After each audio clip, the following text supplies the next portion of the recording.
నమస్కారం news vision కి స్వాగతం। ఈ రోజు వార్తల్లోని ముఖ్యాంశాలు।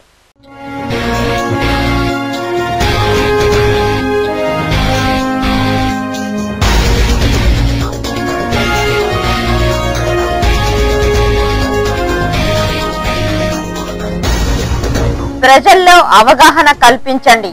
అక్టోబర్ 31 లోపు ఓటరు నమోదు ప్రక్రియను పూర్తి చేయండి। అధికారుల సమీక్ష సమావేశంలో రాష్ట్ర ఎన్నికల అధికారి బన్వర్లాల్ ఆదేశం।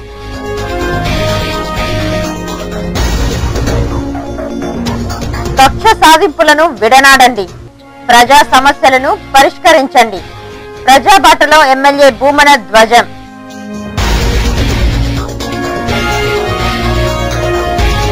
వార్షిక బ్రహ్మోత్సవాలకు ముస్తాబవుతున్న అమ్మవారి ఆలయం, ఏర్పాట్లలో తలమునకలైన అధికారులు।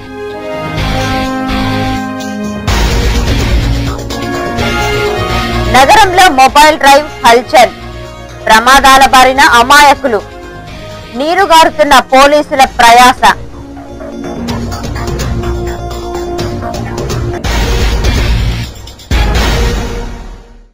వార్తల్లోని వివరాలు। ఈ నెల 31 లోపు 2012, 2013 ఓటరు జాబితాలో పేరు నమోదు చేసుకోవాలని ఎన్నికల ప్రధాన అధికారి బన్వర్లాల్ రాష్ట్ర ప్రజలకు పిలుపునిచ్చారు। గురువారం స్థానిక ఆర్డీఓ కార్యాలయంలోని సమావేశ మందిరంలో ఏర్పాటు చేసిన విలేకరుల సమావేశంలో ఆయన మాట్లాడుతూ 18 సంవత్సరాల వయసు కలిగి ఓటరు జాబితాలో పేరు నమోదు చేసుకుని వారు అక్టోబర్ 31 లోపు దరఖాస్తు చేసుకోవాలని కోరారు।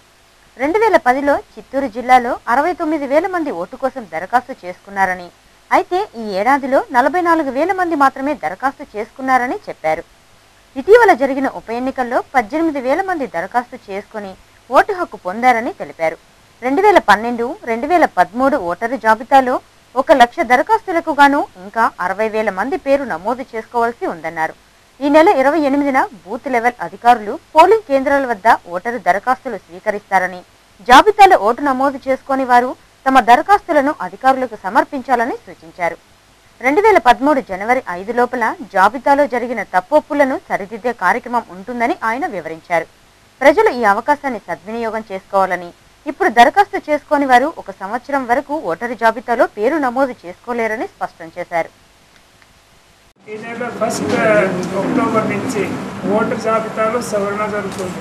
1 జనవరి 2013కి ఎవరైనా 18 సంవత్సరం కంప్లీట్ చేస్తున్నారు వాళ్ళు ఓటర్ జాబితాలో పేరు నమోదు చేయడానికి అప్లికేషన్ పెట్టుకోవచ్చు। అదేవిధంగా ఎవరికైనా ఏదైనా కరెక్షన్స్ కావాలంటే, లేకపోతే వాళ్ళ ఓటర్ జాబితాలో ఏదైనా సవరణ కావాలంటే వాళ్ళు కూడా అప్లికేషన్స్ పెట్టుకోవచ్చు। ఈ కార్యక్రమం 31 అక్టోబర్ వరకు జరుగుతుంది। ఇప్పటి వరకు చిత్తూరు జిల్లాలో 44,000 అప్లికేషన్స్ మనకి వచ్చినాయి। లాస్ట్ ఇయర్ జరిగిన సవరణలో 69,000 అప్లికేషన్స్ వచ్చినాయి। అంటే లాస్ట్ ఇయర్ కంటే ఈ సంవత్సరం దీనిని దృష్టిలో పెడితే 14 కాన్స్టిట్యుయెన్సీస్ నుంచి కనీసం 1,00,000 అప్లికేషన్స్ మనకి రావాలి। ఇంకా 60,000 మంది లేకపోతే 56,000 మంది అప్లై చేయాల్సిందిగా ఉంటుంది। చివరి తేదీ 31 అక్టోబర్ ఉంది కాబట్టి మీడియా ద్వారా నేను చిత్తూరు ప్రజలకి మొత్తం రాష్ట్ర ప్రజలకు కూడా కోరుతున్నాను। శ్రీ దేవి శరణవరాత్రి ఉత్సవాల్లో భాగంగా శ్రీ తాతయ్యగుంట గంగమ్మ రాజరాజేశ్వరి అవతారంలో ఊరేగుతూ భక్తులను కటాక్షించారు। దసరా ఉత్సవాలను పురస్కరించుకుని విజయదశమి సందర్భంగా 9 రోజుల పాటు జరిగిన శ్రీదేవి శరణవరాత్రి ఉత్సవాల్లో భాగంగా శ్రీ తాతయ్యగుంట గంగమ్మ ఆఖరి రోజున రాజరాజేశ్వరి అవతారంలో ఊరేగుతూ భక్తులకు దర్శన భాగ్యాన్ని కల్పించారు। అమ్మవారిని వేకువజామునే సుప్రభాత సేవతో మేలుకొలిపి ప్రత్యేక పూజలను నిర్వహించారు। అనంతరం అమ్మవారిని అలంకరింపజేసి భక్తులకు సర్వదర్శన భాగ్యాన్ని కల్పించారు। ఆ తర్వాత ఉత్సవమూర్తిని వాహన మండపానికి వేంచేపుగా తీసుకొచ్చి పట్టు పీతాంబరాలు, వజ్ర వైడూర్యాలు, స్వర్ణాభరణాలు, పరిమళ భరితమైన పుష్పాలతో విశేషంగా అలంకరింపజేశారు। విశేషాలంకార భూషితురాలైన అమ్మవారు రాజరాజేశ్వరి అవతారంలో భక్తులను కటాక్షించారు। అమ్మవారి ఆలయం నుండి బయలుదేరిన ఊరేగింపు హెడ్ పోస్టాఫీస్ వీధి, నవాబ్పేట, బండ్ల వీధి, నాలుకల్ల మండపం, జీకార్ స్ట్రీట్, కర్నాల వీధి, బేరీ వీధి, కృష్ణాపురం టానా, గాంధీ రోడ్, తిలక్ రోడ్డు మీదుగా ఆలయానికి చేరుకుంది। వాహన సేవ అగ్రభాగాన ప్రిల్లన గోవులు, కోలాటాలు, చెక్క భజనలు, పండరీ భజనలు, మంగళ వాయిద్యాలతో పాటు పెద్ద ఎత్తున బాణాసంచా పేలుస్తూ వాహన సేవను అత్యంత కోలాహలంగా నిర్వహించారు. భక్తులు కర్పూర హారతులతో అమ్మవారికి నీరాజనాలు పలికారు. ఈ వాహన సేవలో కార్యనిర్వహణాధికారి రామకృష్ణ, ఆలయ సిబ్బంది, భక్తులు పాల్గొన్నారు.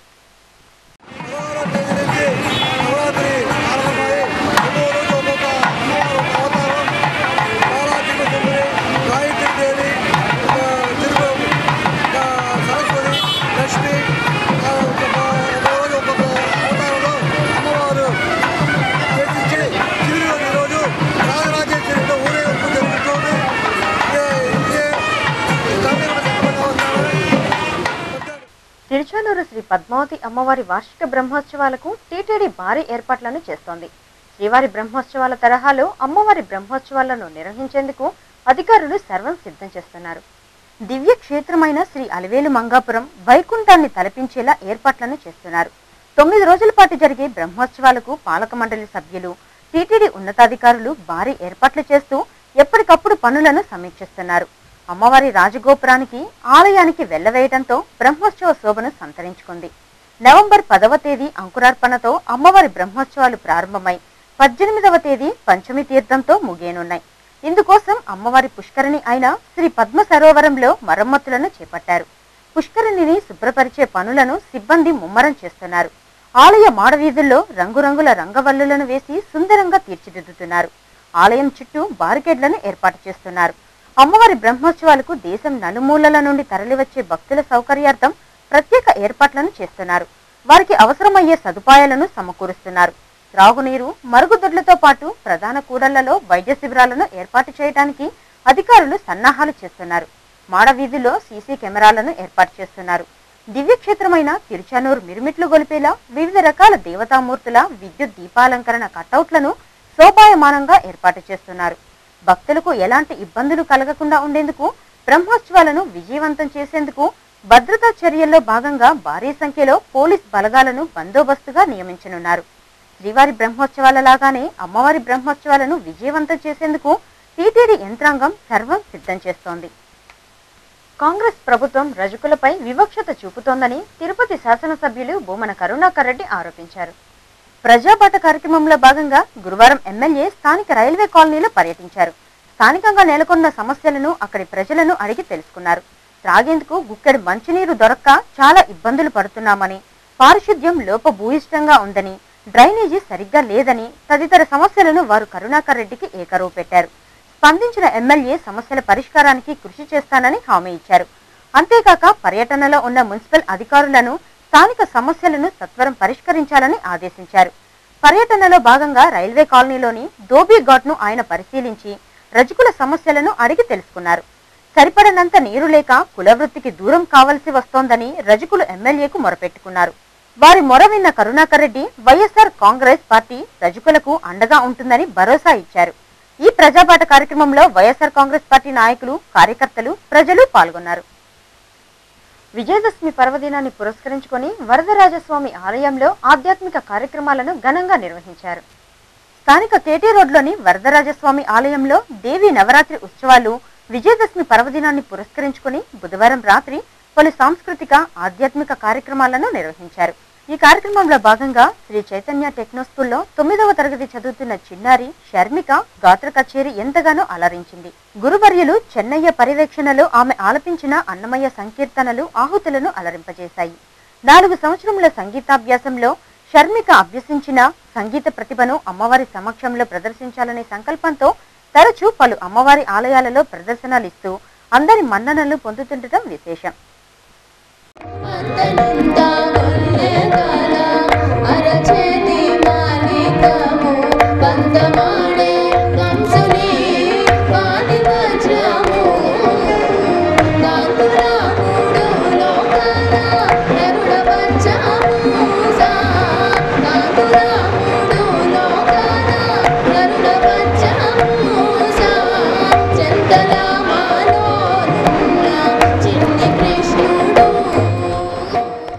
ఉన్నత ఆశయాలతో ప్రభుత్వాలు చేపట్టే సంస్కరణలు అధికారుల నిర్లక్ష్యానికి నీరుగారిపోతున్నాయి. ఫలితంగా ప్రజలు తీవ్ర ఇబ్బందులు ఎదుర్కోవాల్సి వస్తోంది. తిరుపతి పాస్పోర్టు సేవా కేంద్రాన్ని మార్చినా అధికారుల విధి నిర్వహణలో మార్పులు లేకపోవటమే ఇందుకు నిదర్శనం. రాయలసీమ జిల్లాలకు సేవలందిస్తున్న పాస్పోర్టు సేవా కేంద్రం పనితీరుపై సిటీ ఛానల్ స్పెషల్ ఫోకస్. రాష్ట్ర ముఖ్యమంత్రి నల్లారి కిరణ్ కుమార్ రెడ్డి సొంత జిల్లాలో పురుడు పోసుకున్న పాస్పోర్టు సేవా కేంద్రం పుణ్య ప్రదేశంలో నిర్మితమై రాయలసీమ జిల్లాల ప్రజలకు సేవలందిస్తున్న సేవా కేంద్రం. ఉన్నత ఆశయాలతో కేంద్ర ప్రభుత్వం చేపట్టిన సంస్కరణలు పాస్పోర్టు సేవా కేంద్రం ఒకటి.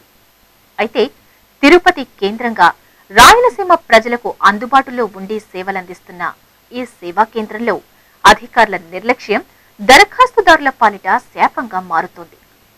పారదర్శకంగా సేవలందించాల్సిన అధికారులు తమ కర్తవ్యానికి నీళ్లొదిలి ఇష్టారాజ్యంగా వ్యవహరిస్తుండటంతో నిరక్షరాస్యులైన దరఖాస్తుదారులు తీవ్ర ఇబ్బందులు ఎదుర్కొంటున్నారు. పాస్పోర్టు కేంద్రం వద్ద కనీస సదుపాయాలు కూడా కంటికి కనిపించవు. సుదూర ప్రాంతాల నుంచి వచ్చే ప్రజలు ఎండలో మగ్గాల్సిందే. ఇదిలా ఉంటే ప్రైవేట్ ఆన్లైన్ దుకాణాలు పాస్పోర్టు కేంద్రం ఎదురుగా పుట్టగొడుగుల్లా పుట్టుకొస్తున్నాయి. ఈ షాపులకు ఎవరు అనుమతులిస్తున్నారన్నదే పెద్ద ప్రశ్న. పాస్పోర్ట్ అధికారులేమో ఆ ఆన్లైన్ దుకాణాలకు మాకు ఎలాంటి సంబంధం లేదంటూ తప్పించుకునే ప్రయత్నం చేస్తున్నారు. దరఖాస్తుదారులు చాలా మంది ఈ ఆన్లైన్ దుకాణ యజమానులచే మోసపోతున్నారు. అంతేకాక పాస్పోర్టు అధికారుల చేదిరింపులకు గురవుతూ అన్ని రకాలుగా నష్టపోతున్నారు. ఈ ఆన్లైన్ కేంద్రాలను పాస్పోర్ట్ కేంద్రం ఆధ్వర్యంలో నడిస్తే దరఖాస్తుదారులకు ప్రయోజనకరంగా ఉంటుందని పలువురు అభిప్రాయపడుతున్నారు. అలాగే పాస్పోర్ట్ కోసం దరఖాస్తు ఎలా చేసుకోవాలన్న పలు అంశాలపై సూచిక బోర్డులు ఏర్పాటు చేయాలని ప్రజలు కోరుతున్నారు. లేకుండా ఈ ఎండకి రిపోర్టింగ్ టైం తగ్గించారు. ప్రాపర్ కమ్యూనికేషన్ అనేది చేస్తే బాగుంటుంది. ఇక్కడ ఏమైనా అరేంజ్ చేస్తే బాగుంటుంది. ప్రాపర్ కమ్యూనికేషన్ ఎవరు ఎప్పుడు రావాలి అని చెప్పడానికి ఎవరు కమ్యూనికేషన్. రాయలసీమ జిల్లాలలో వర్షాభావ పరిస్థితులు ఏర్పడటం, వ్యవసాయం రోజురోజుకు విచ్ఛిన్నం కావడంతో ప్రజలు ఏం చేయాలో దిక్కుతోచక జీవనోపాధి కోసం గల్ఫ్ దేశాలకు వలసపోవటం పరిపాటైపోయింది. వీరికి పాస్పోర్ట్ తప్పనిసరి. ఒకప్పుడు పాస్పోర్ట్ కోసం హైదరాబాద్ కు వెళ్లాల్సిందే. దేశవ్యాప్తంగా హైదరాబాద్ పాస్పోర్ట్ కార్యాలయానికి ప్రత్యేక గుర్తింపు ఉంది. ఎందుకంటే దేశంలో ఎక్కడా లేనంతగా హైదరాబాద్ పాస్పోర్ట్ కార్యాలయం నుంచి లక్షలాది మంది అభ్యర్థులు దరఖాస్తులు చేసుకుంటుంటారు.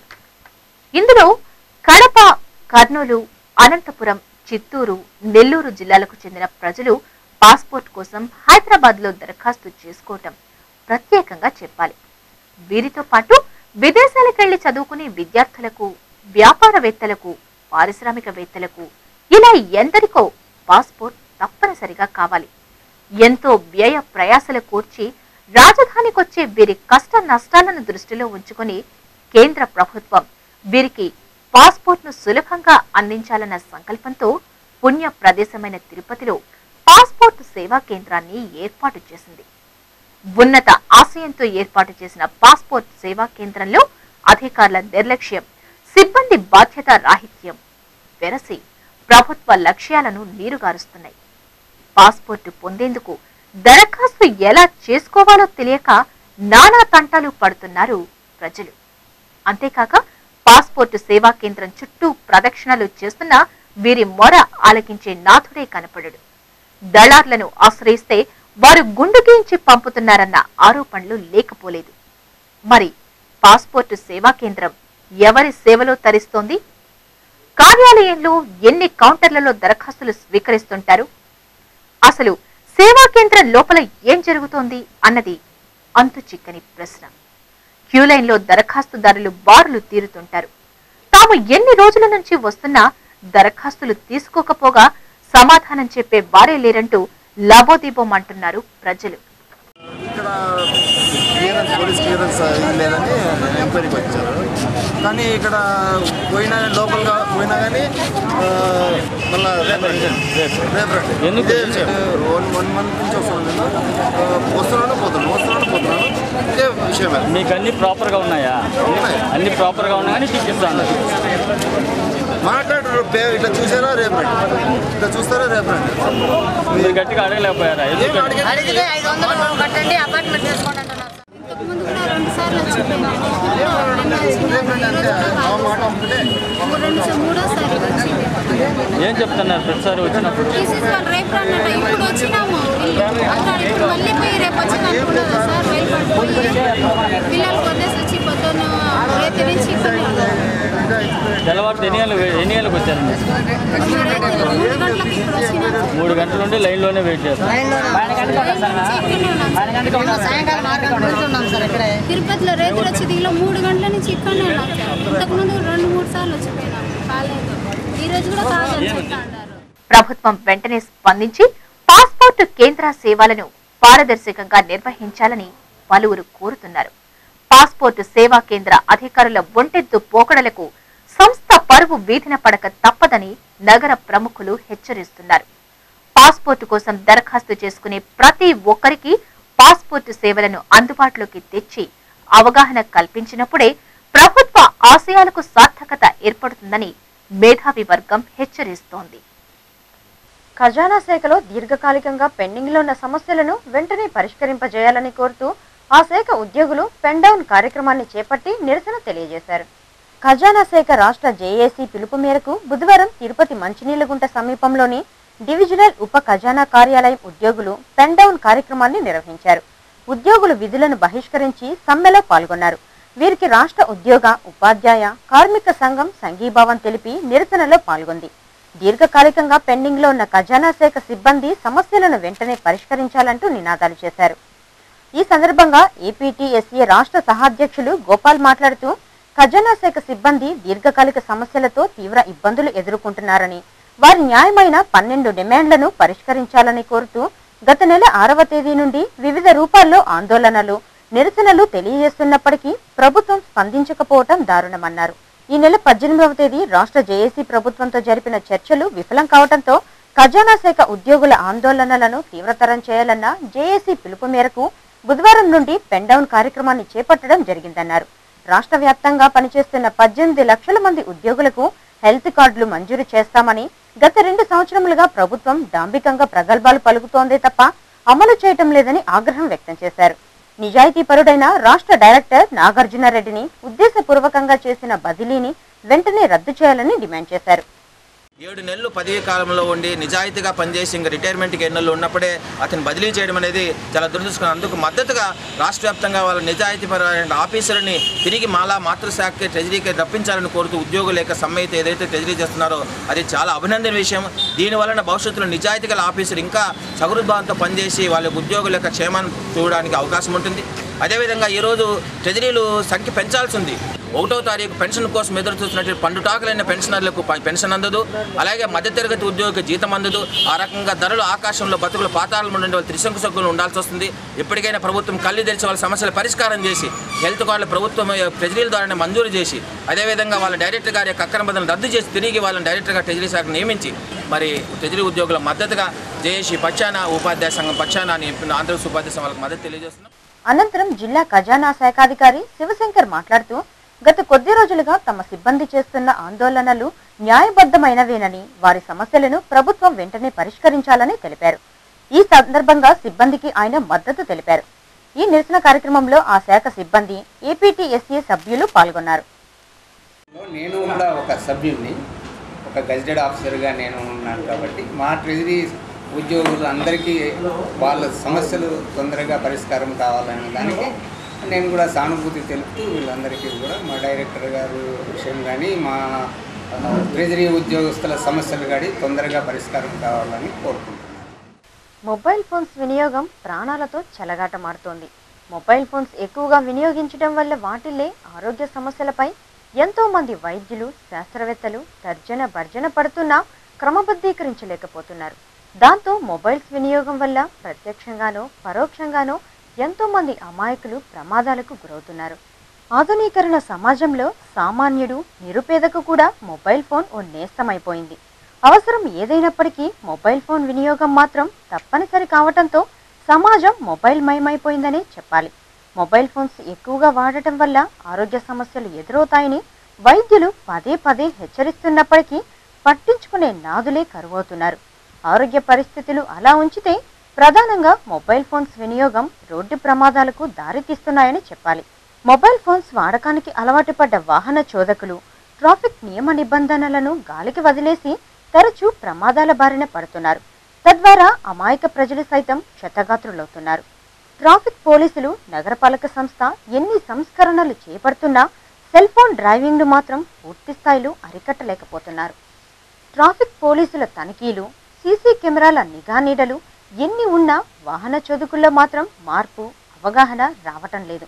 డ్రైవింగ్ లో ఉన్నప్పుడు మొబైల్ ఫోన్ మోగితే వాహనాన్ని పక్కన పెట్టి మాట్లాడి ఆ తర్వాత వెళ్లాలన్న కనీస ధర్మాన్ని కూడా పాటించలేకపోవటం బాధాకరమని పలువురు వాపోతున్నారు. డ్రంక్ అండ్ డ్రైవ్ పై కొరడా జులిపిస్తున్న ట్రాఫిక్ పోలీసులు సెల్ ఫోన్ డ్రైవింగ్ పై కూడా మరింత దృష్టి సారించి రోడ్డు ప్రమాదాలను అరికట్టాలని నగర ప్రజలు సూచిస్తున్నారు. గ్రామ సింహాల బెడద పెచ్చుమీరుతోంది. విశ్వాసానికి మారుపేరుగా పెంపుడు జంతువుల్లో జంతు ప్రేమికులకు అత్యంత సన్నిహితంగా ఉండే శునకరాజులపై మక్కువ పోయి భయం పెరుగుతోందంటే శునకరాజుల స్వైర విహారం అవి ప్రజలపై చూపుతున్న ప్రభావం స్పష్టమవుతోంది. విశ్వాసం అంటే టక్కున గుర్తుకొచ్చేది శునకం. పెంపుడు జంతువులు ఎన్ని ఉన్నా శునకానికి మాత్రం ఓ ప్రత్యేక ఆదరణ ఉంది. అందుకే వాటిని వేల రూపాయలు ఖర్చు చేసి కొనడమే కాక వాటి సంరక్షణకు పెద్ద మొత్తంలో డబ్బులు ఖర్చు చేస్తున్నారు. విశ్వాసంతో పాటు కుటుంబ సభ్యుల్లో ఒకటిగా శునకరాజులు స్థానం సంపాదించుకుంటున్నాయంటే వాటి పట్ల జంతు ప్రేమికులకు ఉన్న ఆదరాభిమానం ఏపాటిదో స్పష్టమవుతోంది. అయితే గత కొంతకాలంగా శునకాల వల్ల సమాజం తీవ్ర ఇబ్బందులు ఎదుర్కొంటోంది. ఇళ్లలో పెంచుకునే కుక్కలతో పాటు వీధి కుక్కల సంఖ్య కూడా విపరీతంగా పెరగడంతో వాటి బెడద కూడా పెరిగిపోయింది. కుక్క కాటుకు రాష్ట్ర వ్యాప్తంగా వందల సంఖ్యలో అమాయకులు బలయ్యారంటే కుక్క కాటు ఎంత ప్రమాదకరమో అర్థమవుతోంది. దీనిపై ప్రభుత్వం కూడా ప్రత్యేక శ్రద్ధ వహించిందనే చెప్పాలి. రేబీస్ వ్యాధి నిర్మూలనకు వ్యాక్సిన్లు, మందులను ప్రభుత్వ ఆసుపత్రుల్లో ఉచితంగా అందచేయడానికి ఏర్పాట్లు కూడా చేసింది. అయితే ఈ మందుల సరఫరా కేవలం ప్రకటనలకే పరిమితమయ్యాయి తప్ప అందుబాటులోకి రావడం లేదనే ఆరోపణలు ఉన్నాయి. ఈ విషయాన్ని అటుంచితే ప్రజలు కూడా కనీస జాగ్రత్తలు పాటించకుండా అజాగ్రత్తతో వ్యవహరిస్తున్నారు. కుక్క కాటుకు గురైన వారు సకాలంలో వైద్యుల సలహాలు, వైద్య సేవలను తీసుకోకుండా నిర్లక్ష్యంగా వ్యవహరిస్తున్నారు. రేబీస్ వ్యాధి ముదిరి పరిస్థితి చేజారిపోయినప్పుడు వైద్యులపై పడి బ్రతికించనంటూ ప్రాధేయపడుతున్నారు. అప్పటికే పరిస్థితి చేయి దాటిపోవడంతో బాధితులు మృత్యువాత పడుతున్నారు.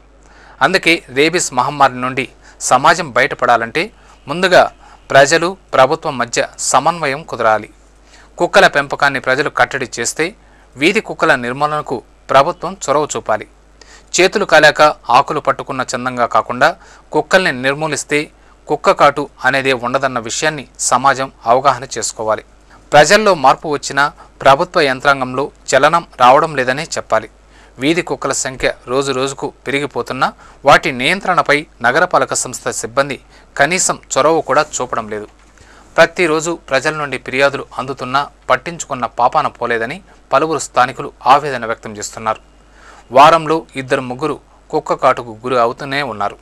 వీధి కుక్కల బెడదతో పిల్లల్ని బయటికి పంపడానికి కూడా భయపడుతున్నామని ప్రజలు భయాందోళన వ్యక్తం చేస్తున్నారు. సంబంధిత అధికారులు ఇప్పటికైనా స్పందించి వీధి కుక్కల నియంత్రణకు చర్యలు చేపట్టి వాటి బారి నుండి ప్రజలను కాపాడాలని కోరుతున్నారు. కుక్కల బెడద చాలా తీవ్రంగా ఉంది. ఎనిమల్ కేర్ వాళ్ళకి కూడా ఫోన్ చేసి తెలియజేయడం జరిగింది, కానీ ఎటువంటి చర్యలు తీసుకోవడం లేదు. రాజీవ్ నగర్ పంచాయతీలో పూర్తిగా పేదవారు, భవన కార్మికులు నివసించడంతో వారు రాత్రి 10-11 ప్రాంతంలో కూడా ఇళ్ళకి రావాల్సి ఉంటుంది. దూర ప్రాంతాల్లో పనిచేసుకుని ఇక్కడ తీరా ఇంటికి వస్తుంటే దారిలో కుక్క కాటుకి చాలా వరకు గురవుతూ ఉన్నారు. ఆంధ్రప్రదేశ్ రాష్ట్ర వ్యాప్తంగా కొన్ని వందల మంది చనిపోయి కుక్కల కాటుకి, ర్యాబీస్ కూడా దొరకని పరిస్థితుల్లో ఉంటుంటే ప్రభుత్వం తగు ఏర్పాట్లు చేస్తుంది. కుక్కలు నిర్మూలించడం జరుగుతుంది, హాస్పిటల్లో వైద్య సహాయం జరుగుతుందని తెలియజేయడం జరిగింది. కానీ ఎటువంటి డాగ్ స్క్వాడ్ గారు కానీ, గవర్నమెంట్ సిబ్బంది కానీ, అనిమల్ కేర్ వారు కానీ, వెటర్నరీ సిబ్బంది కానీ ఎటువంటి వారు కానీ ఇక్కడ పర్యటించడం లేదు. అక్కడ దొరుకుతున్నాయి, చిన్నపిల్లలు స్కూల్ పోతానికి అడ్డం దొరుకుతున్నాయి, దూరి వాళ్ళ కాటే జరుగుతూ ఉంది. అలాంటి పేదవాళ్ళు కొందరు వైద్య సిబ్బంది పోలేక చాలామంది ఇబ్బంది పడుతున్నారు. కాబట్టి అందుబాటులో ఉండి చేస్తే బాగుంటుంది మా ఆశ. స్విమ్స్ ప్రాణదానం ట్రస్ట్ ఆధ్వర్యంలో 71 మంది నిరుపేదలకు ఉచితంగా శస్త్రచికిత్స నిర్వహించనున్నట్లు SVIMS medical superintendent doctor T Srinivasarao ఓ ప్రకటనలో తెలిపారు. గురువారం స్థానిక స్విమ్స్ ఆసుపత్రిలో ప్రాణదాన కమిటీ సమావేశం జరిగింది. ఈ సమావేశానికి SIMS incharge director doctor Shivakumar, medical superintendent doctor Srinivasarao, RMO doctor Kotireddy, రియా సూపరింటెండెంట్ డాక్టర్ వీరస్వామి తదితరులు హాజరై రోగుల ఆర్థిక పరిస్థితి, వారి ఆరోగ్య స్థితిగతులను సమీక్షించి ప్రాణదానం ట్రస్ట్ కింద ఉచితంగా శస్త్రచికిత్సలు నిర్వహించేందుకు 71 మందిని ఎంపిక చేసినట్లు సూపరింటెండెంట్ డాక్టర్ శ్రీనివాసులు ఓ ప్రకటనలో తెలిపారు. ఈ శస్త్రచికిత్సలకు సహాయపడుతున్న టీటీడీకి ఈ సందర్భంగా ఆయన కృతజ్ఞతలు తెలిపారు. అలాగే గురువారం సిమ్స్ లో నిర్వహించిన ఆరోగ్యశ్రీ వైద్య శిబిరం విజయవంతం అయినట్లు ఆయన పేర్కొన్నారు. సీతమ్మనగర్ బాలల సంఘం పిల్లలకు ఆట వస్తువులు, లైబ్రరీ పుస్తకాలను పంపిణీ చేసినట్లు సంఘమిత్ర సేవా సంస్థ కోఆర్డినేటర్ అమర్నాథ్ ఓ ప్రకటనలో తెలిపారు. సంఘమిత్ర సేవా సంస్థ బహుజన హక్కుల వేదిక సంయుక్త ఆధ్వర్యంలో గురువారం స్థానిక ముత్యాలరెడ్డిపల్లిలోని సీతమ్మనగర్లో బాలల సంఘం పిల్లలకు ఆట వస్తువులు, లైబ్రరీ పుస్తకాలను పంపిణీ చేసినట్లు ప్రాజెక్ట్ కోఆర్డినేటర్ పి అమర్నాథ్ ఓ ప్రకటనలో తెలిపారు. బహుజన హక్కుల వేదిక తిరుపతి కన్వీనర్ శేషయ్య, ఎన్ఎస్ఎఫ్ రాష్ట్ర అధ్యక్షులు నగేష్, ఎంఆర్పల్లి ఎన్ఎస్ఎఫ్ కన్వీనర్ హేమంత్ కృష్ణ, శ్రీ వరలక్ష్మి గణపతి అభివృద్ధి కమిటీ సభ్యులు కుమార్, సంఘమిత్ర సేవా సంస్థ సభ్యులు హాజరైనట్లు ఆయన తెలిపారు. తిరుమలలో భక్తుల రద్దీ ఓ మోస్తరుగా ఉంది. గురువారం సాయంత్రానికి సుమారు 43,000 మంది భక్తులు శ్రీవారిని దర్శించుకోగా ఇంకా 44 కంపార్ట్మెంట్లలో భక్తులు వేచి ఉన్నారు. సర్వదర్శనంకు వెళ్లే భక్తులు 31 కంపార్ట్మెంట్లలో వేచి ఉండగా వీరికి 16 గంటలు, దివ్యరామ దర్శనంకు వెళ్లే భక్తులు 13 కంపార్ట్మెంట్లలో వేచి ఉండగా వీరికి 6 గంటల సమయం పడుతోందని అధికారులు అంచనా వేస్తున్నారు. అద్దె గదులు, సేవా టికెట్ల విషయానికి వస్తే ఉచిత గదులు 4, 50 రూపాయల గదులు 41, 100 రూపాయల గదులు 13, 500 రూపాయల గదులు 2 ఖాళీగా ఉన్నాయి. సహస్ర దీపాలంకరణ సేవా టికెట్లు 271, వసంతోత్సవం టికెట్లు 216 ఉన్నాయి. అందుబాటులో ఉన్న సేవా టికెట్లను శుక్రవారం విజయ బ్యాంకులో పొందవచ్చు. Tirupati golden jewellery merchant association సమాచారం మేరకు శుక్రవారం లోకల్ మార్కెట్లో బంగారం, వెండి ధరలు ఇలా ఉంటాయి. 22 క్యారెట్ల బంగారం 1 గ్రాము ధర 2,892 రూపాయలు. 24 క్యారెట్ల అపరంజి బంగారం 10 గ్రాముల ధర 30,930 రూపాయలు. వెండి 1 కిలో ధర 59,560 రూపాయలు కాగా 1 గ్రాము వెండి రీటైల్ ధర 63 రూపాయల 70 పైసలుగా ఉంటుంది. వార్తలు ముగించే ముందు ముఖ్యాంశాలు మరోసారి.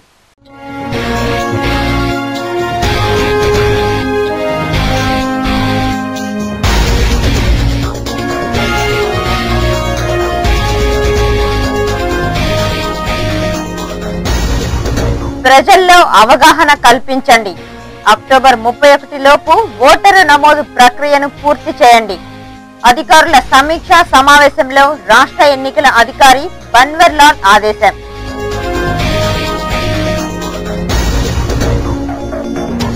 కక్ష సాధింపులను విడనాడండి. ప్రజా సమస్యలను పరిష్కరించండి. ప్రజాబాటలో ఎమ్మెల్యే భూమన ధ్వజం.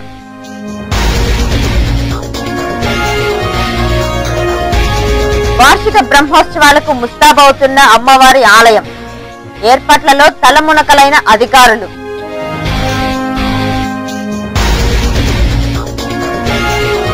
నగరంలో మొబైల్ డ్రైవ్ హల్చల్. ప్రమాదాల బారిన అమాయకులు. నీరుగారుతున్న పోలీసుల ప్రయాస.